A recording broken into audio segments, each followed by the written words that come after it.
بسم اللہ الرحمن الرحیم۔ السلام علیکم۔ غامدی صاحب کے ساتھ ہفتہ وار سوال جواب کی نشست میں خوش آمدید آغاز کرتے ہیں۔ غام صاحب، آپ سے ہم نے سلسلہ گفتگو کا آغاز کیا تھا کہ پاکستان کے اندر اس وقت جو مسائل درپیش ہیں الیکشن کے بعد اور اس سے پہلے بھی، وہ معاملات جن کا تعلق اخلاق سے ہے، قانون سے ہے، جمہوریت سے، آئین کی بالادستی سے ہے، بنیادی انسانی حقوق سے ہے، جز میں غامدی صاحب کے سامنے رکھیں، شخصیات، تنظیمیں اور افراد سے اوپر اٹھ کے اقدار پہ گفتگو کریں، قوم کو ایجوکیٹ کریں۔ کسی بھی پس منظر سے ان کا تعلق ہے، کسی بھی سیاسی شخصیت کو وہ پسند کرتے ہیں، کچھ بنیادی ویلیوز کی قدر ان میں بھی پیدا ہو اور ہم غامدی صاحب کے سامنے وہ مسائل بھی رکھیں۔ غام صاحب، ایک مسئلے کو اس کی جگہ پر رک کر میں آپ کی خدمت میں رکھنا چاہتا ہوں تاکہ بات بکھرے نہ، پھیلے نہ۔ گزشتہ 2 سال میں پاکستان میں جو کچھ ہوا، قانون کی حکمرانی کا نام لے کر ہم نے دیکھا کہ سیاسی کارکنوں کو اغوا کیا گیا، جبری طور پہ ان کی گمشدگی ہوئی، ان کے اوپر ایف آئی آریں کاٹی گئیں، 200 پرچے کیے گئے۔ اسی طریقے سے بیٹیوں کو باپ کی آغوش سے لے لیا گیا، جیلوں میں ان کو ڈالا گیا، نامعلوم مقامات پر منتقل کر دیا گیا، تشدد کیا گیا، ٹارچر کیا گیا فزیکلی، اور نام یہ دیا گیا کہ بھائی آپ لوگوں نے کسی جگہ پر قانون اور آئین شکنی کی ہے، لیکن اس سے بچنے کا بہت آسان طریقہ ہے کہ آپ ہماری کسی سیاسی تنظیم کے حق میں پریس کانفرنس کر دیں۔ سوال آپ کی خدمت میں غام صاحب یہ ہے کہ ہماری ملٹری اسٹیبلشمنٹ ہمارے ملک کے اندر سیاسی کھیل کھیلتی ہے، جب ناکامی ہوتی ہے تو غم و غصے کا اظہار بھی کرتی ہے، جو نزلہ ہے سارا کا سارا وہ تو گرتا ہے سیاستدانوں پہ، غریب مزدوروں پہ، کارکنوں پہ، اور جو طالع آزماں جرنیل آئین شکن کر کے پاکستان سے چلے جاتے ہیں ان کی تو تدفین بھی یہاں پر بالکل سرکاری پروٹوکول میں ہوتی ہے۔ سوال آپ کی خدمت میں یہ ہے، کیا سمجھتے ہیں آپ؟ پولیس کو استعمال کیا گیا، ریاستی اداروں کو استعمال کیا گیا، عدالتوں کو استعمال کیا گیا، سامنے کی داستان ہے، کوئی استنباطی چھپی ہوئی چیزیں نہیں ہیں، جو کچھ 2 سال پاکستان کے اندر ہوا ہے، آپ کا اس پہ موقف کیا ہے؟ اس طرح کا معاملہ جہاں بھی ہوگا ایک بدترین ظلم ہوگا۔ دنیا نے بہت سے تجربات کے بعد یہی سیکھا ہے کہ حکمرانی 4 بنیادی اقدار پر مبنی ہونی چاہیے۔ میں تو کئی مرتبہ واضح کر چکا ہوں کہ میرے لیے وہ اقدار ایمان و عقیدہ کی حیثیت رکھتی ہیں۔ یہ ایمان و عقیدہ کا لفظ یہاں مذہبی معنی میں نہیں بولا جا رہا ہوتا، ان اقدار کی اہمیت کو واضح کرنے کے لیے انسان کے بنیادی حقوق کی حفاظت ہونی چاہیے۔ ہم جس مذہب کو مانتے ہیں اس میں آخری اعلان اس کے پیغمبر کی طرف سے یہی کیا گیا تھا کہ انسان کی جان، مال اور آبرو کو حرمت حاصل ہے، اور اس حرمت کی حیثیت کیا ہے، پروردگار کی نگاہ میں یہ کتنی بڑی بات ہے، اس کے لیے رسالت مآب صلی اللہ علیہ وسلم نے مثال دی تھی کہ میں اس وقت اس شہر مکہ میں کھڑا ہوں، یہ ذوالحج کا مہینہ ہے، حج کے ایام ہیں، تو جیسی حرمت ان چیزوں کو حاصل ہے ویسی ہی حرمت انسان کی جان، مال اور آبرو کو حاصل ہے، اور تینوں کو الگ الگ بیان کیا تھا۔ اس لیے کوئی قانون، کوئی ضابطہ، کوئی پولیس، کوئی فوج، کوئی مقتدرہ اگر انسان کی جان کے خلاف کوئی اقدام کرتی ہے، مال کے خلاف کوئی اقدام کرتی ہے، آبرو کے خلاف اقدام کرتی ہے، اور وہ بغیر حق کے کرتی ہے، تو ظاہر ہے کہ یہ بدترین ظلم ہے۔ اللہ تعالیٰ کسی کو قوت دے، طاقت بخشے، تو اس کا شکر یہی ہے کہ وہ طاقت غریبوں اور کمزوروں کی مدد کے لیے استعمال ہو۔ کہ آپ دیکھیے کہ سیدنا صدیق نے جب اقتدار سنبھالا ہے تو سب سے پہلے خطبہ دیا، میں کیا کہا تھا؟ یہی کہ بس میری خلافت اور میری حکومت کا مقصد اس کے سوا کچھ نہیں ہے کہ میں غریبوں سے جو چھینا جاتا ہے وہ ان کو واپس کروا دوں، اور عمراء اگر کسی حد سے تجاوز کرتے ہیں تو ان کو کیفر کردار تک پہنچا دوں۔ نظم حکومت ہم کس لیے قائم کرتے ہیں؟ یعنی کیا کسی کالے کتے نے کاٹا ہوتا ہے کہ اپنے اوپر لوگوں کو حکمران بنا لیا جائے؟ انسان چونکہ اپنے اختیار کا غلط استعمال کرتا ہے اور اس سے ظلم پیدا ہوتا ہے، اس سے حق تلفی ہوتی ہے، اسی کو روکنے کے لیے حکومت بنائی جاتی ہے۔ اب وہ اگر حکومت کی حیثیت سے انصاف دینے کی بجائے خود ظلم کا ارتکاب کرنا شروع کر دے، خود قانون توڑنا شروع کر دے، تو جس طرح کہ میں نے عرض کیا کہ بنیادی حقوق یعنی یہی جان، مال، آبرو کی حرمت، یہ تو مذہب کے لحاظ سے، اخلاق کے لحاظ سے، اس وقت کی دنیا کے لحاظ سے وہ چیز ہے کہ جس کی پامالی کسی حال میں بھی گوارا نہیں کی جا سکتی۔ اسی طرح کا معاملہ باقی تینوں اقدار کا ہے، جمہوریت، لوگوں کی رائے کے مطابق حکومت کا قائم ہونا، لوگوں کی رائے کی بنیاد پر قائم رہنا، یہ ایک مقدس فریضہ ہے۔ اس میں خرابی ہو سکتی ہے، غلطی ہو سکتی ہے، کوئی تدریجی عمل بھی گوارا کیا جا سکتا ہے، لیکن میرا آپ کا سب کا ہدف یہی ہونا چاہیے کہ لوگوں کو حق دیا جائے کہ وہ اپنے فیصلے کریں۔ یہ حکومت کسی مذہبی حکم سے قائم نہیں ہوتی، یہ لوگوں کی ضرورت سے پیدا ہوئی ہے۔ اس کا فیصلہ کرنے کا حق بھی انہی کو ہے، اور جب وہ کوئی فیصلہ کر لیتے ہیں تو مجھے، آپ کو، ہر شخص کو اس کا احترام کرنا چاہیے۔ اسی طرح کا معاملہ قوموں کے حق خود ارادی کا ہے۔ یہ جو یہاں وہ چڑھ دوڑا، وہاں یہ چڑھ دوڑا، یہ بلوچستان ہے، یہ کشمیر ہے، یہ فلاں ہے، یہ سب کیا ہے؟ یعنی اگر کسی قوم کی طرف سے حق خود ارادی کا مطالبہ ہوتا ہے تو کیا معنی ہے کہ اس کی رائے لے لی جائے؟ دنیا میں یہ قوموں کی لکیریں ہم ہی کھینچتے ہیں، یہ کوئی آسمان سے کھینچی ہوئی تو ملی نہیں ہیں، بنتی بھی رہتی ہیں، بگڑتی بھی رہتی ہیں۔ دنیا میں سلطنتیں قائم ہوتی تھیں تو یہ سب لکیریں ختم ہو جاتی تھیں دور دراز تک، اور پھر اس کے بعد ایک جگہ دوسری جگہ لوگ اپنی اپنی حکومتیں قائم کر لیتے تھے۔ تو ان کو کوئی تقدس حاصل نہیں ہے، ان کی بنیاد پر بھی لوگوں پر چڑھ دوڑنا یا انہیں مارنا یہ کسی طرح بھی موضوع نہیں۔ آخر دنیا نے یہ سیکھا ہے نا، آپ نے دیکھا کہ اسکاٹ لینڈ میں یہ مطالبہ ہوا تو کیسے اس کو لوگوں کی رائے کی بنیاد پر ختم کر دیا گیا۔ کل پھر ہوگا، پھر ختم ہو جائے گا۔ آخر ہم یہ بات کیوں نہیں سیکھ سکتے اور لوگوں کو یہ امن کیوں نہیں فراہم کر سکتے؟ کوئی وجہ ہونی چاہیے نا، کوئی معنی ہونا چاہیے اس میں۔ تو اس وجہ سے یہ تو لازمی اقدار ہیں، ان کے بارے میں دو رائیں ہو نہیں سکتی۔ یہ آج پامال کی جائیں گی، کل پامال کی جائیں گی، ہر حال میں قابل مذمت ہیں، اور ہر حساس انسان کو بہت دردمندی کے ساتھ ان لوگوں کو توجہ دلانی چاہیے جو اس طرح کے مظالم کا ارتکاب کرتے ہیں۔ ایک دن ان کو اس پروردگار کی عدالت میں کھڑے ہونا ہے، وہاں ان کے یہ عذر کام نہیں آئیں گے جو وہ اپنے آپ کو پیش کر کے مطمئن کرتے ہیں۔ اچھا خان صاحب، پاکستان کی سیاسی تاریخ پہ آپ کی نظر ہے، خود ایوب خان صاحب کے انتخاب سے لے کر اب تک کے سیاسی معاملات، اس میں چاہے ملٹری اسٹیبلشمنٹ ہوں یا سیاستدانوں کا کردار ہو، سب کا آپ نے جائزہ لیا ہے۔ مجھے یہ بتائیے گا، ہمارا ملک، ہم ہمیشہ اس امید میں رہتے ہیں کہ شاید ایک قدم ہم آگے بڑھ گئے ہیں، کچھ نہ کچھ ارتقا ہوا ہے، کچھ نہ کچھ ترقی ہوئی ہے۔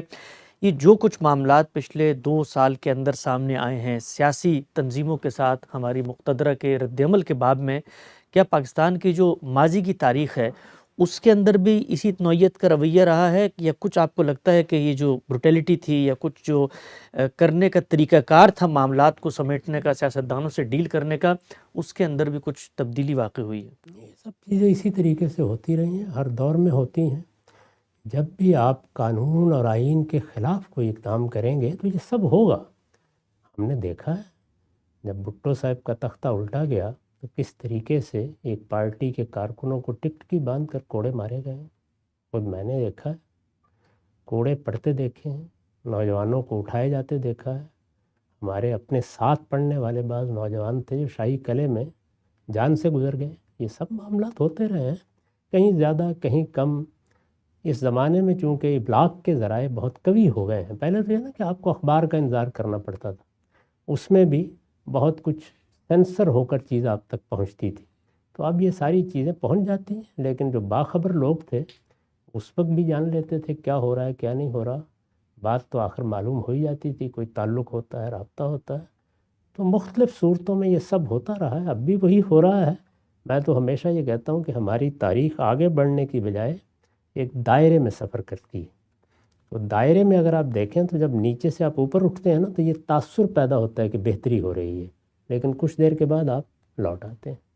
کم و بیش ہماری تاریخ کا معاملہ ابھی تک یہی ہے، اس میں کوئی بہتری نہ عوامی سطح کے شعور میں ہوئی ہے اور نہ معاملات کو چلانے والوں کے اقدامات میں اور ان کے طرز عمل میں ہوئی۔ اچھا خان صاحب، تاریخ کے ایک طالب علم کی حیثیت سے میں ایک سوال آپ سے کرنا چاہتا ہوں۔ آپ نے دیکھا ہے بڑی بڑی سلطنتوں کے عروج و زوال کی داستان پر آپ کی نظر ہے، جانتے ہیں آپ کہ یہ معاملات کیسے ہوتے ہیں۔ سوال آپ کی خدمت میں یہ ہے کہ ایک غلطی ہو جاتی ہے، بڑے اداروں سے بھی ہو جاتی ہے، جو طاقت کے مراکز ہیں ان سے بھی ہو جاتی ہے، سیاستدانوں سے بھی ہو جاتی ہے۔ کیا غلطی کو درست کرنے کا، غلطی میں لوگوں کو توبہ رجوع انابت کی طرف لا کے اپنے نظریے پہ قائل کرنے کا یہ طریقہ کبھی کارگر ہوا ہے کہ آپ ڈنڈے کے زور پہ، آپ بندوق کے زور پہ، آپ زنجیروں سے باندھ کے، آپ کوڑے لگا کے، آپ ان کے اوپر FIR درج کر کے، آپ ان کو نامعلوم مقام پر لے جا کر، آپ ان کے گھروں پہ رات میں حملہ کر کے ان کی جو نظریاتی لگاؤ ہے، ان کے اندر جو ایک باطنی آگ لگی ہوئی ہے، اس کو محض اس سے بجھا سکتے ہیں، یا یہ پھر کاؤنٹر پروڈکٹیو ہوتی ہے کہ جہاں آپ یہ کام کرتے ہیں اس سے زیادہ شدت سے وہ جذبہ اندر موجود ہوتا ہے، شاید خاموش بھی ہو جائے کچھ لمحے کے لیے، لیکن پھر اوت کے آتا ہے وہ؟ قوت تو ہمیشہ ایسے ہی دیکھتی ہے، یعنی وہ اس جگہ سے نہیں دیکھتی جہاں سے آپ بات کر رہے ہیں کہ نتیجہ کیا نکلے گا۔ نتیجہ اچھا بھی نکلتا ہے، نتیجہ برا بھی نکلتا ہے۔ یہ کبھی کبھی آتش فشاں کی طرح پھٹ بھی جاتی ہیں چیزیں۔ آخر دنیا میں جس کو آپ انقلابات کہتے ہیں، یہ فرانس کا انقلاب، اسی طریقے سے ایران کا انقلاب، ایسا بھی ہو جاتا ہے، لیکن عام طور پر قوت قابو پانے میں کامیاب ہو جاتی ہے، اور یہ کوئی دن دو دن کے لیے نہیں، صدیوں کے لیے کامیاب ہو جاتی ہے۔ کبھی پڑھ کے دیکھیے کہ بادشاہ حضرات جب ایک سلطنت قائم کر لیتے ہیں تو کس طرح جگہ جگہ بغاوتیں ہوتی رہتی ہیں، لوگ اٹھتے ہیں، وہ لوگ جن کے اندر کچھ حوصلہ ہوتا ہے کہ وہ بھی اقتدار میں آگے بڑھ سکتے ہیں، وہ بغاوت کی ترکیبیں سوچتے ہیں، وہ اپنا اثر و رسوخ قائم کر لیتے ہیں۔ یہ سب چیزیں ہوتی ہیں۔ تو اس میں پھر کیا کیا جاتا تھا؟ اگر کبھی دیکھنا ہو تو انگلستانی میں جا کر دریا کے کنارے وہ میوزیم دیکھ لیجئے نا، جس میں سیاسی مخالفین کے ساتھ معاملات کیے جاتے تھے۔ یہ کھال کھنچوا دینا ہے، یہ ہاتھی کے سامنے ڈال دینا ہے، کیا چیز؟ سوچیں ذرا تھوڑی دیر کے لیے۔ یعنی اب تو زیادہ سے زیادہ کیا ہوگا، لے جا کر تھوڑی بہت پٹائی کر دیں گے، لیکن یہ سب ہوتا رہا۔ مخالفین کو، بلکہ اپنی اولاد تک کو، بادشاہ حضرات بغاوت کے جرم میں اسی طرح سے دیکھتے رہے۔ تو یہ چیزیں پھر طاقت کرتی ہے، اور کبھی کامیاب ہو جاتے ہیں، زیادہ تر تو کامیابی ہوتی ہے، کبھی کبھی ناکام بھی ہو جاتی ہے۔ اچھا غام صاحب، ریاستی ادارے جب اپنی طاقت کو استعمال کرتے ہیں کسی بھی نیریٹو کو دبانے کے لیے، تو ظاہری بات ہے وہ انہی اداروں کا سہارا لیتے ہیں جو سوسائٹی میں امن و امان قائم کرنے کے لیے بنائے گئے ہیں۔ پولیس کا ادارہ ہے، اسی طریقے سے مختلف ایجنسیز ہیں، یا پھر عدالتیں ہیں۔ جب وہ اپنے مقاصد کے لیے ان کو استعمال کرتی ہیں تو اس کا معاشرے پر کیا اثر پڑتا ہے؟ یعنی اگر مجھے یہ پتہ چل جائے کہ جی یہ پولیس ہے، اس کو اوپر سے آرڈر آتا ہے اور یہ ایک حکم کے تحت بے گناہوں کو پکڑ کے جیلوں میں ڈال دیتی ہے، تو کل میرے دل میں اس پولیس کے کسی حکم کو ماننا، قانون کی آگے سر تسلیم خم کرنا، اس کی کیا اہمیت رہے گی؟ اور اسی طرح سے عدالتوں کے باب میں جس طریقے سے ہمارے یہاں معاملات ہوتے ہیں، جیسے کیسز بنائے جاتے ہیں، جیسے راتوں رات سماعتیں ہوتی ہیں، جیسے اس میں 20-20 30-30 سال کی چھوٹی چھوٹی جس کو کہتے ہیں عذر اور گناہوں پر سزا دے دی جاتی ہے اپنے سیاسی مقاصد کے لیے، اور پھر وہی سزائیں ہماری اپنی آنکھوں نے دیکھا کہ لمحوں میں جب طاقت کے مراکز کی نگاہیں بدلتی ہیں تو وہ بریت میں تبدیل ہو جاتی ہیں۔ تو اس سے جو ادارے ہیں، انسٹیٹیوشن ہیں، ان کی کیا قدر و قیمت، کیا ساخت ہمارے دلوں میں باقی رہتی ہے؟ یہاں بھی دیکھیے آپ، دو زاویہ نظر ان کا الگ الگ مطالعہ کرنا چاہیے۔ ایک زاویہ نظر یہ ہے کہ جو کچھ بھی حکومت ہونی ہے وہ لوگوں کی رائے سے ہونی ہے، لوگوں کے دلوں میں اس کا احترام ہونا چاہیے، لوگ اس کو اپنی ضرورت سمجھ کے اس سے محبت کریں، وہ اپنے حکمرانوں کا انتخاب کریں۔ اگر انہیں کوئی غلطی بھی لگ جاتی ہے تو وہ اس کے ازالے کی راہ نکالیں۔ یہ جو ہمارے ہاں کیا گیا ہے کہ 5 سال کے بعد دوبارہ انتخابات ہو جائیں گے، 4 سال بعد دوبارہ ہو جائیں گے۔ یہاں تو دیکھیے امریکہ میں انہوں نے یہ فیصلہ کر لیا کہ ایک شخص 2 مرتبہ سے زیادہ ملک کا سربراہ نہیں ہوگا۔ یہ سب چیزیں اسی اصول کو سامنے رکھ کے اختیار کیے گئی ہیں۔ اس میں یعنی جمہوری حکومتوں میں جہاں بنیادی حقوق کی پاسداری ہوگی، قانون کی حکمرانی ہوگی، وہاں وہ چیزیں ملحوظ ہوتی ہیں کہ لوگ خوش ہوں، لوگ مطمئن ہوں، لوگ آپ کے ساتھ چلنے کے لیے تیار ہوں، لوگ اس کو اپنی حکومت سمجھیں، لوگ ان اداروں میں اپنے لیے عافیت محسوس کریں، وہ ان کے افراد کے لیے اپنی خدمات پیش کریں۔ یہ ایک زاویہ نظر ہے۔ دوسرا زاویہ نظر یہ ہے کہ یہ جو کچھ بھی ہونا ہے وہ قوت سے ہونا ہے۔ قوت خوف پیدا کرتی ہے، لہٰذا اصل چیز کیا ہے؟ امن و امان کے لیے خوف پیدا کر دینا۔ تو یہ دو الگ الگ نقطہ نظر ہیں، اور دونوں اپنی حکمت عملی بالکل الگ رکھتے ہیں۔ ایک نقطہ نظر یہ ہے کہ خوف پیدا کر کے ہی حکومت ہوتی ہے، خوف پیدا کر کے ہی برقرار رکھی جا سکتی ہے۔ یہ ہم اپنے ملک میں تو چونکہ بہت سی باتیں کرنے کی آزادی رکھتے ہیں تو اس لیے کر لیتے ہیں۔ ذرا یہی گفتگو سعودی عرب کے لوگوں سے کہیے، وہ بھی ذرا کریں اپنی حکومت کے بارے میں۔ ایسا ہی نقطہ بالکل واضح ہو گیا۔ اچھا بھی آخر صدی 1.5 صدی سے یہ فضا قائم ہے نا، اسی طرح کا معاملہ ہو رہا ہے، لوگوں کو ایسے ہی اٹھا لیا جاتا ہے، برسوں کے لیے پتہ ہی نہیں ہوتا وہ کہاں چلے گئے. ذرا اسی طرح کی کوئی جسارت باقی جہاں جہاں بادشاہت ہیں وہاں بھی کام کر کے دیکھ لیجیے, ہر جگہ ایسے. تو یہ دو زاویہ ہے نظر ہے, ان میں ہم جزا فضا اس لیے کرتے ہیں کہ ہمیں بولنے کی آزادی دے دی گئی ہے. اگر یہ بھی چھین لی جائے تو کوئی بولے گا بھی نہیں. کبھی کوئی چوں کی آواز بھی آپ نے وہاں سے نکلتی دیکھی ہے؟ یہ بات بالکل ٹھیک ہے. اگرچہ یہ بولنے کی آزادی خود ہمارے ملک میں بھی بسا اوقات سلب کر لی جاتی ہے اور بولنے پہ پابندی ہوتی ہے. اچھا خان صاحب, آخری سوال آج کی نشست کا. مان لیا جی آپ کے پاس طاقت ہے, آپ حکمرانی کے منصب پر فائز ہیں, آپ کا دعویٰ ہے اس ملک کے بارے میں, بندوق بھی آپ کے پاس ہے اور ملک کو چلانے کا صحیح زاویہ نظر اور لاہ عمل بھی آپ رکھتے ہیں, لیکن طاقت ملنے کے بعد, منصب پر بیٹھنے کے بعد بھی ایک اخلاقیات ہوتی ہے جو برتری پہ کھڑے ہوئے لوگوں میں پیدا ہونی چاہیے ہے. اب ایک باپ ہے, پورا دن بچے کو برا بھلا کہہ رہا ہے, اس پہ ظلم کر رہا ہے, تشدد کر رہا ہے, بچے نے پلٹ کے اگر آنکھیں نکال لی تو وہ آ گیا جی کہ یہ تو بڑا بد اخلاق بچہ ہے, اس کو تو والدین کے آگے اف کرنے کی اجازت نہیں اور یہ بدتمیزی کر رہا ہے. تو ہمارے یہ حضرات مقتدرہ جو کام کرتی ہے اس کا کچھ رد عمل بھی ہو جاتا ہے, لیکن اس کے بعد تھوڑا دل بڑا کرنا چاہیے نا. اگر پاور کا گیم ہے تو کچھ لوگوں نے پاور چھیننے کی کوشش کی, آپ نے دینے کی کوشش نہیں کی. اب آپ آئین, دستور اور قانون کو بیچ میں کہاں سے لے آتے ہیں پھر؟ مثال غلط ہو گئی. باپ تو ایسا ہی ہوتا ہے, اس لیے کہ باپ حقیقی باپ ہوتا ہے, باپ قانونی باپ بھی ہوتا ہے, باپ معاشرے میں بھی باپ مانا جاتا ہے. ہم سایہ آ کے باپ بننے کی کوشش کریں تو یہی ہوتا ہے. تو اس لیے اصل چیز جس کی طرف میں بار بار توجہ دلاتا ہوں وہ یہ ہے کہ آپ کسی نظام میں ڈالیے. آمریت بھی نظام میں ڈالی جا سکتی ہے, اس سے پھر باپ وجود میں آ جاتا ہے. ہوتا بڑا ظالم ہے لیکن وجود میں باپ آ جاتا ہے.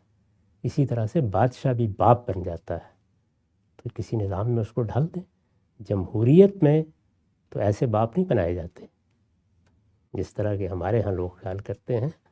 تو میں اسی جانب بار بار برسوں سے توجہ دلا رہا ہوں کہ جو کچھ بھی آپ کو کرنا ہے وہ آپ کسی قاعدے میں آ کے کیجیے. آمریت اگر یہی فیصلہ ہے قوم کا کہ اس میں ہونی چاہیے, بادشاہت ہی ہے, تو اس کا فیصلہ کر لے. اس طرح کا ہائیبرڈ نظام نہیں چل سکتا.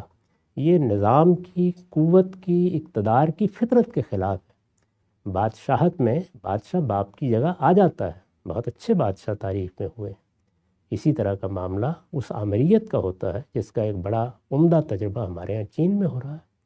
تو آمریت اور بادشاہت میں ظلم تو ہوتا ہے لیکن وہ باپ والا ظلم ہی ہوتا ہے. یہ ہمسایہ باپ بننے کی کوشش کرتا ہے. دونوں میں بڑا فرق ہے. نقطہ سے ٹھیک ہے, نقطہ واضح ہو گیا. خاتمے کی طرف ہم صاحب ایک آخری بات بتا دیجیے گا, وہ یہ ہے کہ پروجیکٹ کامیاب ہو جائے تو کریڈٹ لے لیا جاتا ہے, لیکن گالی اس وقت بھی سیاستدان کو پڑتی ہے. پروجیکٹ ناکام ہو جائے تب بھی آپ کو کچھ نہیں ہوتا, آپ جا کر بیٹھ جاتے ہیں, نیا پروجیکٹ بنا لیتے ہیں, گالی سیاستدانی کو پڑتی ہے. تو یہ جو سیاستدان ہیں ہمارے ملک کے, جو ان طرح کے پروجیکٹس کے اعلی کار بننے میں, ان کے تجربہ گاہ میں شامل ہو کے کبھی روندے جاتے ہیں, کبھی رگڑے جاتے ہیں, پھر کبھی شعور پیدا ہوتا ہے تو اس کے بعد پھر ان کو اسی جگہ پر لے آیا جاتا ہے. سوال آپ کی خدمت میں یہ ہے, سیاستدانوں کے باب میں پھر بنتی ہے نا تعریف کہ ان کی تعریف کی جائے. دونوں پہلو ہیں. یعنی اگر آپ اس زاویے سے دیکھیں کہ اس طرح کی مقتدرہ, اس طرح کا استبداد, اس طرح کے اقدامات جیسے کہ ہوئے, آخر وہ منظر ہم نے دیکھا ہے نا کہ ایک سپہ سالار کو معزول کر دیا گیا. کیا حیثیت ہوتی ہے سپہ سالار, کر دیا معزول, لیکن اس کے بعد معزول کرنے والے کے ساتھ کیا معاملہ کیا گیا. تو یہ صورتحال کیونکہ موجود ہے, ایک واقعے کی حیثیت سے موجود ہے, تو سیاستدان اس میں راستہ نکالتے ہیں. کسی کے پاس بندوق ہے, کسی کے پاس بندوق ہے تو مجھے راستہ ہی نکالنا. جب ایک ڈاکو مثال کے طور پر آپ کے گھر میں آ جائے, یعنی تمثیل سے کچھ اور نہ خیال کیجیے گا, تو وہاں کیا ہوتا ہے, وہاں اپنے آپ کو بچانے کی راہیں ہی نکالنی ہوتی ہیں. عزت بچ جائے, آبرو بچ جائے, چلے پیسے نہیں بچتے کچھ اور ہی بچ جائے. تو آپ کی نفسیات یہ ہوتی ہے اور یہی آپ کرتے ہیں, اس کے علاوہ کیا چارہ ہوتا ہے. تو سیاستدانوں کو یہاں سے دیکھیے کہ وہ اس طرح کی صورتحال میں معاملہ کرنے کی کوشش کر رہے ہیں, تو آپ تحسین کی نگاہ سے دیکھیں گے ان کو. اگر آپ دوسرے زاویے سے دیکھیں تو معلوم ہوگا کبھی اعلی کار بن رہے ہیں, کبھی معاملہ کر رہے ہیں, کبھی پھر اسی تنخواہ پر کام کرنے کے لیے آمادہ ہو گئے ہیں. یہی تصویر بنے گی نا. لیکن ان کی جگہ بیٹھ کر دیکھیں گے پھر کیا کریں. دوسرا راستہ وہی ہے, اور وہ یہ ہے کہ اعلیٰ درجے کے سیاستدان پیدا ہوں جن کی کوئی اقدار ہوں, جن کا کوئی اخلاق ہو, جن کے کوئی قاعدے ہوں, جن کی کوئی بات ہو, جن کی کوئی سیرت ہو, اور وہ پھر اپوزیشن میں بیٹھنا سیکھیں اور برسوں جدوجہد کریں. وہ پھر بتدریج ایک کے بعد دوسرا قدم لیتے چلے جاتے ہیں. اس میں مشکل بہت پڑتی ہے. یعنی وہی بات جو ہے نا کہ جی تو یہی چاہتا ہے کہ خدا کی بندگی کی جائے، لیکن اس میں ذرا محنت بہت کرنا پڑ جاتی ہے. تو یہ بڑی محنت کا راستہ ہے، ہر آدمی اس کو اختیار نہیں کرتا. اس میں قدم قدم پر مشکلات ہیں. تو جلد لوگ یہ خیال کرتے ہیں کہ اب بڑا سفر ہو گیا، 10 سال گزر گئے، 20، اقتدار میں آنا چاہیے. اقتدار میں آنا چاہیے کا جیسے ہی آپ فیصلہ کرتے ہیں تو پھر آپ کو اس کے سوا کوئی اور راستہ نظر نہیں آتا. پھر دو راستے ہوتے ہیں، ایک انقلابی لوگوں کا راستہ اور ایک تدریجی طریقے سے سیاسی عمل کو جاری رکھنے والوں کا راستہ. ان دونوں کو بالکل الگ الگ دیکھنا چاہیے اور پھر یہ بھی سمجھنا چاہیے کہ یہ دونوں کیسے نتیجہ خیز ہوں گے. آپ جانتے ہیں کہ میں تو انقلابی عمل مذہبی بنیاد پر ہو یا سیاسی بنیاد پر ایک لمحے کے لیے بھی اس کی تائید نہیں کرتا. اور پچھلے 50 سال میں صرف اسی کے خلاف میں نے عملی جدوجہد کی ہے کہ خواہ انقلابیت مذہب کی بنیاد پر پیدا کرنے کی کوشش کی جائے یا سیاست کی بنیاد پر، اس کا جڑ سے خاتمہ کر دینا چاہیے. تو سیاسی عمل ہی رہ جاتا ہے. تو میرے نزدیک سیاسی عمل تو پھر یا اپوزیشن میں بیٹھ کر ہوگا اور یا اقتدار میں جا کر ہوگا. اقتدار میں جا کر ہوگا تو اس میں قدم قدم پر کمپرومائز ہوں گے. پھر اس کو اسی زاویے سے دیکھنا بھی چاہیے. ہم صاحب بہت ہی اہم بات فرمائی آپ نے. پاکستان کے اندر سیاستدانوں کے اوپر، سیاسی کارکنوں کے اوپر اور سیاسی بیانیے رکھنے والے لوگوں کے اوپر جو کشت خون کا بازار گرم ہوتا ہے، ظلم و بربریت اور جبر کیا جاتا ہے، غائب کر دیا جاتا ہے، کوڑے مارے جاتے ہیں اور جبری پریس کانفرنسیں کرائی جاتی ہیں. غامدی صاحب کا اس پر کیا نقطہ نظر ہے، زیر بحث لے کر آئے. اسی سلسلے کو جاری رکھیں گے اور مختلف سیاسی محرکات اور نیریٹیو جو پیش کیے جاتے ہیں غامدی صاحب کی خدمت میں رکھیں گے اور ان سے ان کا جواب طلب کریں گے. وقت یہاں پہ ختم ہوتا ہے، دوبارہ حاضر خدمت ہوں گے. اب تک آپ کا بہت شکریہ.